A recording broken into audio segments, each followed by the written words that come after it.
ఆనాడు ఎన్డీఏ చైర్మన్గా యూపీఏ చైర్మన్గా శ్రీమతి సోనియా గాంధీ గారిని దేవతగా అని పొగిడిన మీరు తెలంగాణ రాష్ట్రం ఇచ్చిన తర్వాత మీ ఎంటైర్ కుటుంబం శ్రీమతి సోనియా గాంధీ గారికి సాష్టాంగ నమస్కారం చేసింది మర్చిపోయి ఈనాడు కాంగ్రెస్ పార్టీ తెలంగాణ రాష్ట్ర ఏదో విలనగా చిత్రీకరించే తాపత్రయం, ఉక్కురోషం, కడుపంతా విషం పెట్టుకొని మీరు మాట్లాడుతున్న తీరు చూస్తుంటే చాలా బాధ అనిపించింది. మీరు తెలంగాణ ప్రజల కోసం ఆవేదన పడుతున్నారా, బాధపడుతున్నారా? మీరు ఆ వేదిక మీద చెప్పినట్లు ఏదో బాధపడిపోతున్నట్లు మీరు మాట్లాడే తీరు చాలా నవ్వు కూడా వచ్చింది.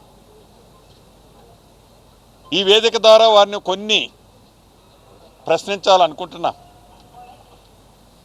మీకు 2 పర్యాయాలు తెలంగాణ ప్రజలు తెలంగాణ భాషలో యాసలో మీరు మాట్లాడింది నమ్మి మీకు అధికారం ఇస్తే ఎటువంటి తెలంగాణని మీరు ఎలా చిత్రీకరించి ఎలా తెలంగాణ రాష్ట్రాన్ని కొల్లగొట్టారో ప్రత్యక్షంగా తెలంగాణ ప్రజలు గమనించారు. దానికి ప్రతిఫలం మొన్నటి సార్వత్రిక ఎన్నికల్లో కానీ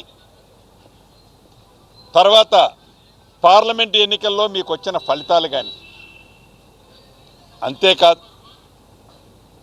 అంతేకాదు ఏ తెలంగాణ రాష్ట్రంలో మంచి జరుగుద్దని తెలంగాణ ప్రజలు ఇందిరమ్మ రాజ్యాన్ని ఇస్తే మీరు మంచి సూచనలు చేస్తారు అని తాపత్రయపడ్డాం.